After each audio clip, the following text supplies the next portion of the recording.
Good afternoon, students. Welcome to the new chapter where you are going to start working with Microsoft Excel. This chapter is one of the hardest one because many of you are not familiar with Microsoft Excel in the same way that you are familiar with Microsoft Word and PowerPoint. And many students told me that actually they have a lot of problems with Microsoft Excel, formulas, and these kind of things.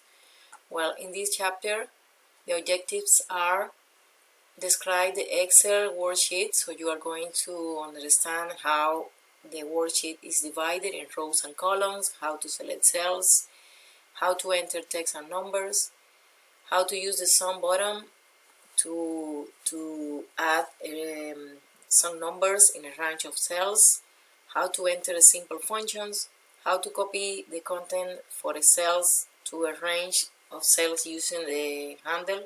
The fill handle, this is very useful tool. How to apply cell style, format cells in a worksheet. In this chapter also you are going to create a 3D pie chart. You are going to learn how to change a worksheet name and a sheet tab color, change the document properties, preview and print a worksheet, use auto calculate area, and correct errors on your worksheet. Okay, students, in this chapter, as I told you before, you are going to start learning Microsoft Excel. After following the steps from your book, this is the workbook that you are going to get. This is called a workbook because it's divided in different worksheets. So in this assignment, in one worksheet, you are going to create the table and add the formulas, and in the second one, you are going to create a chart. Open your book in page EX1, module 1, and you are going to follow the red circles from page EX2 to EX49. Please do not skip any step. At this point in the class, everybody should know how to follow the red dots from your book and follow step by step to complete the assignments. Well, let me show you how these look in Microsoft Excel and how it's divided here in Microsoft Excel. Well, this is what you are supposed to submit. I told you in the instructions, do not type the numbers because I'm going to check every formula and every function. So when you create your spreadsheet here, you are going to get the totals amount here. This is the results, but do not type the numbers because I'm going here to formulas, I'm going to click here in show formulas, and I'm going to see all the formulas that you were supposed to enter. So I am telling you these steps because before you submit your assignment, one way that you can verify if everything is there and all the formulas are included is going here to formulas, show formulas, and this is the way that I'm going to evaluate you. So if I click here again, the numbers are there again, so no formulas. Well, the Microsoft Excel table or spreadsheet is divided in rows and columns. Rows are named by numbers and columns are named by letters. When you want to identify one cell, if I click here, the name of the cell is using the name of the column with the name of the row. So this cell here is named J3 because it's the name of the column and the name of the rows. These are my rows, these are my columns. Let me tell you something about the most common errors that I have seen while I am checking Microsoft Excel assignments. For example, if I reduce this column here, you are going to see these dashes here. So many students in the classes that I used to teach are asking why I am getting this symbol, and you are trying to enter the numbers again and again. you don't have any problem with your numbers. Your numbers are there. If I click here, your numbers are there. If I click here, your formula is there. The only problem that you have in your document is because your column is smaller than the content that you have here. So the only thing that you have to do is to enlarge this a little bit. If you want exactly the same size, you go here, you double click, and you got exactly the same size. So the students who are watching this video, I think that you won't have problem with this error. So you will know how to fix it. So do not type it again and again. Just resize your column and your numbers and your formulas will be there. One of the things that you are going to learn in this assignment is how to merge and center here. Let me go back here on merge and center here, because this is one of the errors that many students do also. So how you are going to merge and center this? I want this title, center and merge between this cell and this cell.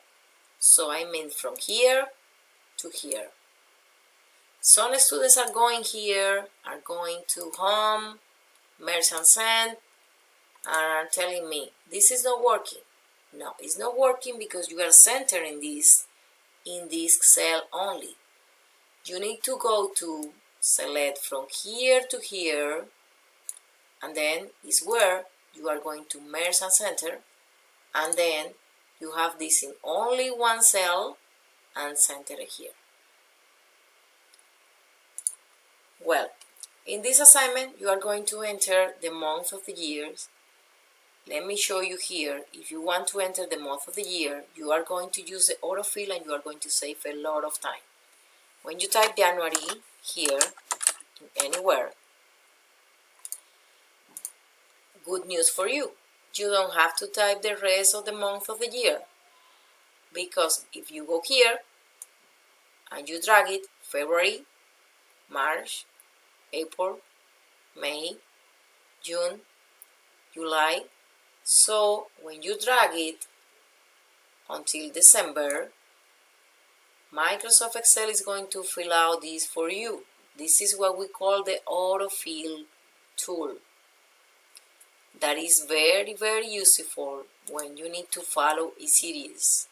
It could be the month of the year, it could be Monday, but be careful. It's not going here and doing this. This is doing nothing. It's selecting the cell, go to the right corner. When you see that your mouse is different, look at my mouse. Look at my mouse. This one is for moving. This one is for selecting. It has to be this one. When you see this black cross, then you can drag it, and Microsoft Excel is filling this for you as many times as you like. So you don't have to repeat this. Now I want it in bold. Just select everything here and put it here, go there. You know this from Microsoft PowerPoint and from Microsoft Word, and this is in bold. So this is very easy.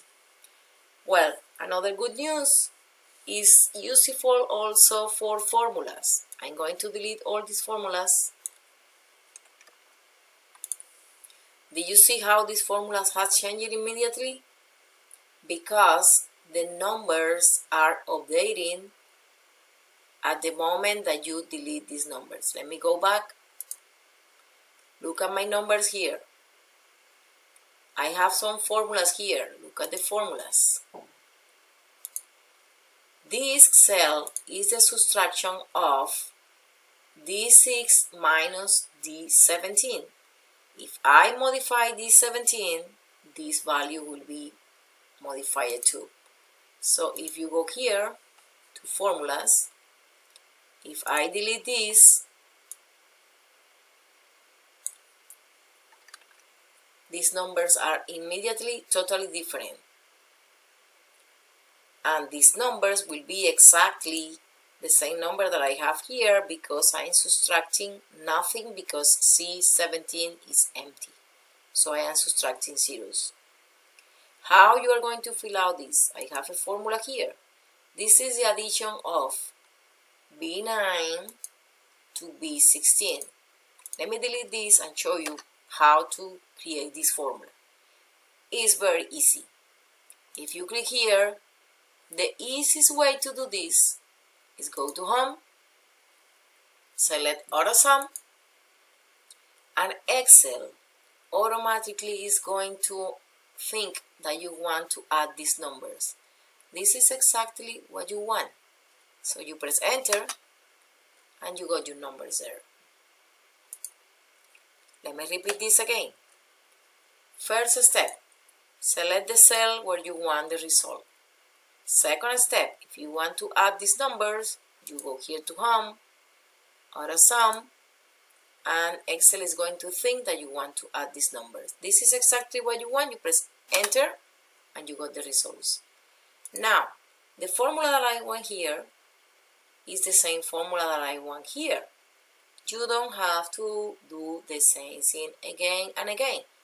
Use the autofill, drag your formula, and everything is done. Now this formula is updated immediately. This formula here, let me delete it, is different now. I want to subtract this total minus this total. So first step again, select the cell when you want to enter the formula.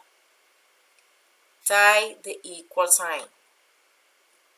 And now I want to subtract this, select it, go here because this is where you are going to you can type minus. I want to select this one, press Enter, and this is the subtraction of B6 minus, if I click here, I can see the formulas. How do I verify my formulas? Again, you can go to Formulas, Show Formulas, and you can verify that here you have B6, B17, C6, C17, D6, D17. When you copy the formula, Excel is going to understand that you don't want to subtract here B6 minus B17 again. You want to subtract the number that you have in this column. So Excel is able to identify that and helping you with the rest of the formulas.